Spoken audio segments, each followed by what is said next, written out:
Hello，各位師兄好。今期影片介紹一間開咗好多年嘅老店，以前嚟講特別火爆，估計唔少師兄都有去過。呢間店前段時間大裝修，最近呢終於搞完，所以過嚟及一及，有啲乜撚變化。今日嚟到東門中興路呢頭，準備去一間老字號水匯，就喺前面呢棟同林客棧裏面。講真嗰句啦，呢度離地鐵口有啲遠，行到過嚟呢都身水身汗。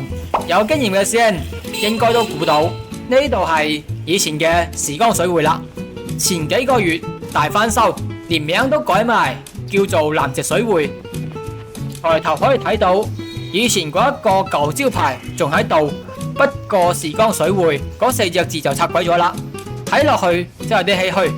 咁呢間店第一次過嚟，其實幾撚難揾到。入咗去之後右轉，哇！呢度物業都幾撚殘舊喎。行到過嚟左轉，呢度呢有3部 lift， 我記得係第一部先至上到去。因為呢個位置其實屬於負1層，所以上去係撳1樓。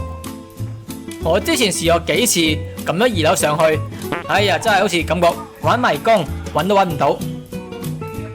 上到嚟就見到時光，叫做南直水匯先啱，背景牆同埋天花板冚唪唥換過晒。我記得以前係東南亞嗰種紅木風，而家行簡約現代路線。台面上放咗2隻大笨象嘅裝飾啦，旁邊擺咗張大梳化，望落都幾好。然後行入去睇睇，右邊係大堂，左邊係沖涼房。咁就去沖涼房搞一及先啦，啲毛巾疊得都幾整齊。沖涼房呢度裏面呢就冇乜撚大變化，記得以前呢家店特別之旺，日頭過嚟經常都滿位。如果係夜晚人多嘅時候呢，仲要排隊等沖涼，真係好撚離譜。提供收費嘅一次性桑拿服，仲有免費嘅布衫，可以慳翻件衫錢，呢一點呢就抵讚。更衣櫃全部都有換過晒，不過數量方面呢就唔係好多啦。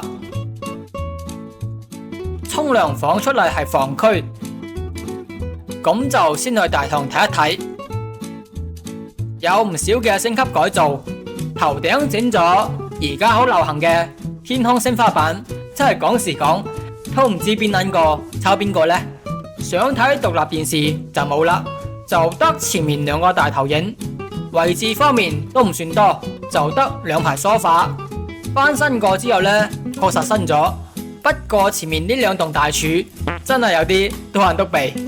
房間方面都有唔少升級，牆身啊、地板、天花板全部都有換過。以前整體顏色都好深沉，間店開得耐咗之後就會顯得古板殘舊。而家大面積淺色調，搭配唔少燈帶，俾一個感覺現代時尚咗好多。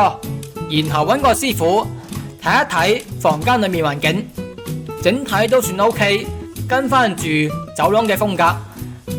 床單刺繡咗南直水匯4個字，然後枕頭嘅毛巾仲係時光水匯，有啲搞笑喎，精神分裂咩？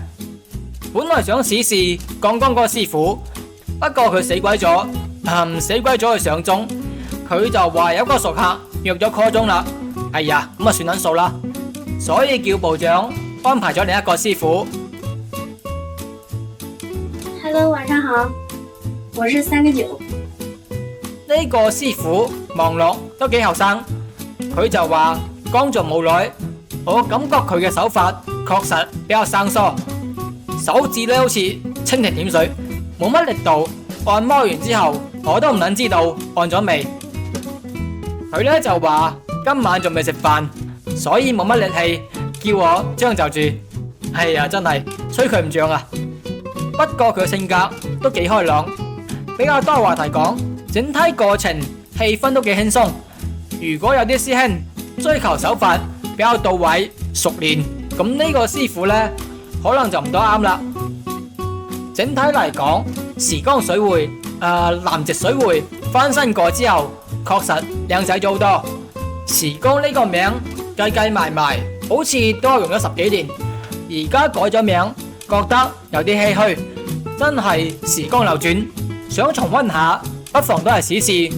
不過呢間店呢，離地鐵口比較遠，如果係從羅湖口岸過嚟嘅話，我就建議直接打滴滴，好過坐地鐵轉嚟轉去，出咗地鐵站仲要行好撚遠。咁今期影片就介紹到呢度，下一期再見。